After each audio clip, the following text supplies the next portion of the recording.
दिनों में गोरखपुर के बीआरडी अस्पताल में 386 बच्चों की मौत हो चुकी है। मौत का यह आंकड़ा लगातार बढ़ता जा रहा है। मुख्यमंत्री योगी के शहर का यही बदनाम अस्पताल है जहां ऑक्सीजन की सप्लाई ठप हो जाने से 24 में से 40 घंटे अगर देखें तो 24 घंटे में 40 बच्चों ने दम तोड़ दिया था।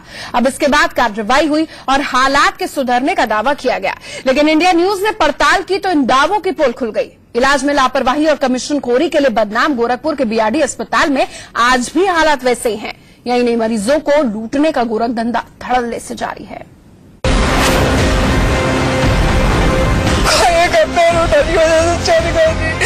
आज हमारे बच्चा मर गए।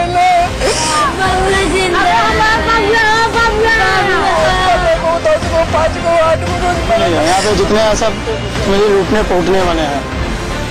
न बच्चों की मौत का सिलसिला थम रहा है, न जिगर के टुकड़ों को खो देने वाली माओं की चीख पुकार कम हो रही है। गोरखपुर का बीआरडी मेडिकल हॉस्पिटल यूपी में मासूमों की सबसे बड़ी कब्रगाह बना हुआ है। ऐसी कब्रगाह जहां लोग अपने जिंदा बच्चों को लेकर आते हैं और मरा हुआ लेकर जाते हैं।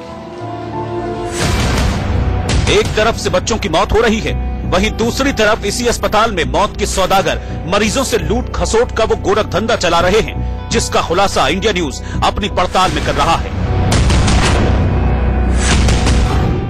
भैया हमको एबीसी जांच कराना है, कितना पैसा लगता है? 150। अच्छा, पता चला है कि 100 रुपए में होता है कहीं? Central pathology. अच्छा, यहाँ क्यों 150 रुपए? ये भी तो मेडिकल की पैथोलॉजी है।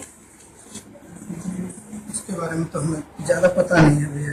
अच्छा, आपको पता नहीं है इसके बारे में? चलिए ठीक है भैया, ठीक है।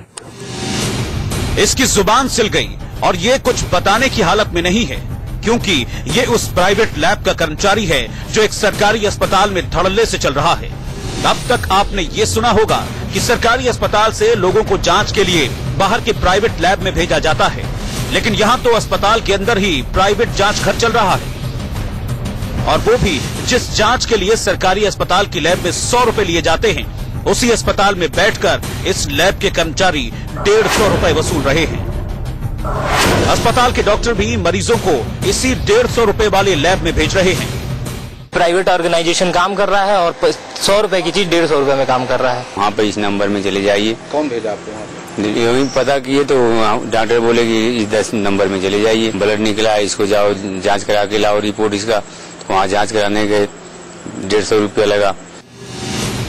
अब आपको लेकर चलते हैं इसी अस्पताल के सरकारी लैब में, जहां 150 रुपए वाली जांच 100 रुपए में होती है और यहां की सारी मशीनें भी ठीक हैं। हमने इस सरकारी लैब के पैथोलॉजी इंचार्ज संजय मिश्रा से पूछा कि सरकारी अस्पताल में प्राइवेट लैब आखिर किसके आदेश पर चल रही है, तो उसकी जुबान भी सिलने लगी। उसके बारे में सर हम कुछ नहीं बता सकते। मैं तो चूंकि अपने सेंट्रल पैथोलॉजी के बारे में कुछ बता सकता हूँ, अब बाकी सर क्या हो रहा है उसके बारे में हम क्या बता, हम तो अपना काम में बिजी रहते हैं। यानी इस गोरख धंधे के पीछे का खेल बड़ा है, जिसका जिक्र आते ही सबकी जुबान पर ताला लग जाता है। ऐसे में हमने बीआरडी कॉलेज के प्रिंसिपल से ही जवाब मांगा। लोगों ने बताया हमारे पास हम रिटायर्ड है, पेशेंटों ने कहा हमको लगा आप क्यों आ जाए, हम इसकी जांच करा के। अब सवाल उठता है कि गोरखपुर के बीआरडी अस्पताल में ऐसे कितने गोरख धंधे चल रहे हैं और कितने गोरख धंधों पर सरकार जांच बिठाएगी। इंडिया न्यूज की पड़ताल से ये साफ हो गया है कि योगी सरकार को किसी भी जांच से पहले अस्पताल में फैले भ्रष्टाचार के कैंसर का इलाज पहले करना होगा, तब जाकर मासूमों की मौत का सिलसिला थमेगा। सुशील मधेशिया, गोरखपुर, इंडिया न्यूज।